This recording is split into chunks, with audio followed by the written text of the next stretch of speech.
If you're following a certain tradition or a spiritual path, does it matter what food that you eat? I'm here right now, I'm teaching at a spiritual festival, and it just got me thinking as I was walking around looking at the different food stalls. It seems to be vegan food, raw food, vegetarian food. So does it matter what you eat? Does that affect your spiritual enquiry? Now, if you like the video, please like the video, subscribe if you're not already a subscriber, contribute, buy me a coffee, help me to keep the channel going. So food, what you eat, does that really affect your spiritual path? Now myself, I'm vegetarian, and I suppose really I could be termed vegan, but I'm very careful with these labels, because veganism, it can go to all sorts of different levels, if you like. I have a rescue parrot, I have a pet, and some vegans don't consider that to be vegan. So I see myself more as a conscientious vegetarian. So my story, I used to eat meat, I used to enjoy eating meat and drinking dairy, eating cheese. But when I started out on my journey with the yoga tradition, I was reading about the different philosophical aspects of the practice and how they relate to the tradition. And there's something called ahimsa. Ahimsa means non-harming, non-violence, non-loving. And that got me to contemplate the different aspects of my life. What harm was I inflicting upon the world around me? Was there anything that I could do in the way that I lived my life that could lessen the impact of this harm? And it got me interested in the whole thing about diet. What am I eating? How does this affect me? How does this relate to the food produce? So I used to keep chickens at one point. I had this idea of being self-sufficient, and I'm going to get some more chickens as well, actually. But I got this piece of land back in my 20s, and I had this idea to lessen my impact on the world. I would grow as much food as I can, and with the least impact on the environment, so I could grow the food organically.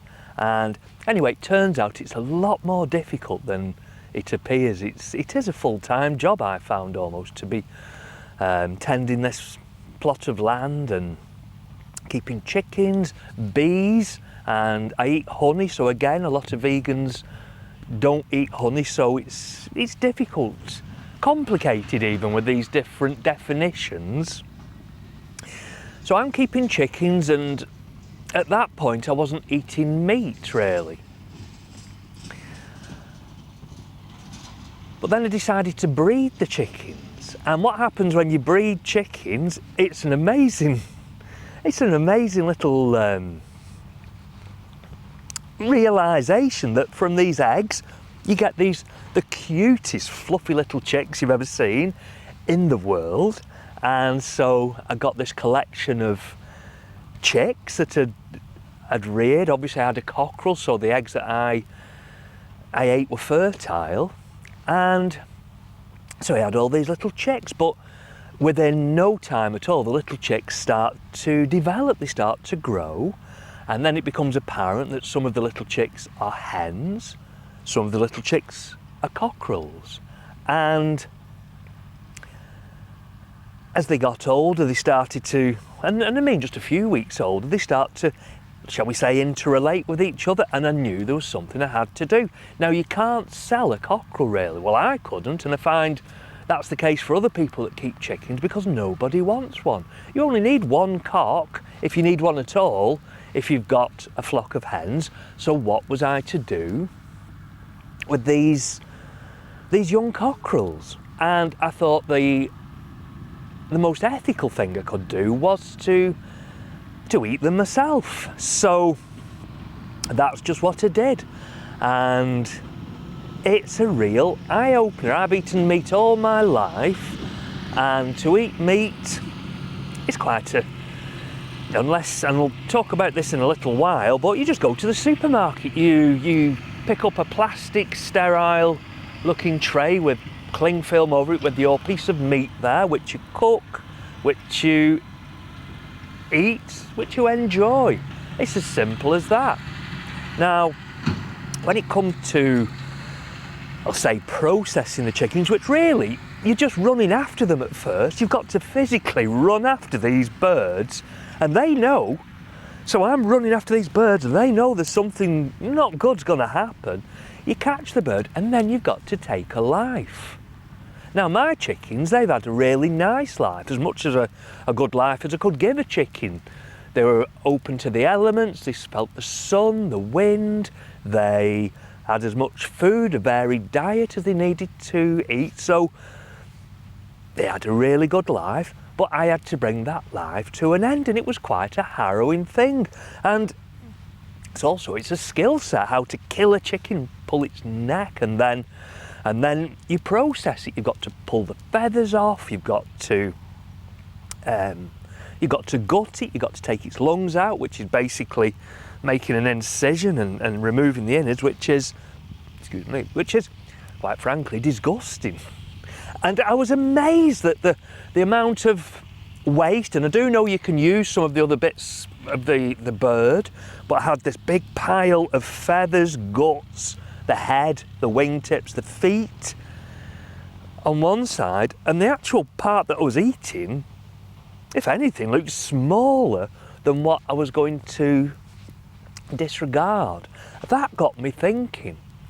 When I come to cook the chickens, because I ate a few, yeah, they were tasty, but do you know what? Some of that taste was marred. Somehow I wasn't enjoying that taste as much as I did before I knew what was involved. And so I'm not here telling you to eat this and not eat that. Should I eat meat? Shouldn't I eat meat? I'm not here to tell you. I'm not saying that at all. I'm here to say, how does what you eat relate to your spiritual enquiry? And if you're not at ease with certain aspects of your life, that's going to influence your awareness of the subtler things in life. So if I was thinking about the killing of the chicken, as I sit meditating, there were still ripples, there were still echoes of the trauma. And so I know that I can live healthily and happily without eating meat, so I decided not to eat meat after that. Now, I still ate dairy, I still ate eggs as well. I'll come to eggs. So, an infertile hen's egg, what's wrong with that? Well, nothing. If the hen's had a good, happy life, an organic, sort of free-range life, well, nothing wrong with that. But you need to breed the chickens. There's always going to be these excess cockerels. So even if you're not eating the meat, somebody else is going to have to. And then I had another realisation, actually, eating eggs. So on some of my videos you've seen I've got a parrot. She's a rescue parrot that I've had for many years. I don't know, 20 years, something like that. And she hasn't done it for a very long time. In fact, she started out with the male name, Shiva. And then one morning I found an egg in the bottom of a cage. And the next morning another egg. And it was, wow, so she's obviously she's a female. And the eggs, they're like pure white, a slightly smaller than a chicken egg, infertile because there's no male bird. And it's, what do I do with this egg? Now, for one, to take it out of the cage felt like I was invading her space. This is something, it wasn't a baby as such, but it felt a little like that to me. Now, these are my thoughts, I'm sort of overlaying these thoughts onto my parrot. I don't know if that's how she thinks, but this is how I felt, and that's what's important. I had the thought with the parrot's egg that I could eat it like a chicken egg, but that felt so wrong. So what's the difference then between me eating the infertile parrot egg, which would just be thrown away, which is what happened, or eating an infertile chicken egg or a fertile chicken egg? What was the difference? Well, to me, it didn't feel right. And I suppose this is at the essence, at the heart of what I'm sharing to you. When you explore the way that you move through your life, if you're uncomfortable or if you have to suppress or mask aspects of your life, well, that's going to impact on your spiritual enquiry.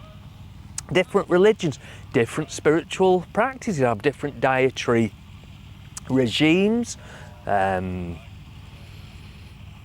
So some traditions don't eat pork or beef, or the food has to be sort of ritually blessed. Nothing wrong with that. If it's your tradition, it works for you, that's fine. But if you're on a more independent path and looking to what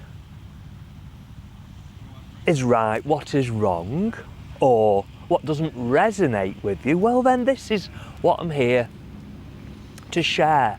For me, if it doesn't feel right, well then it isn't right for me. Now, I'm not inflicting this way of life, these thoughts, upon anybody.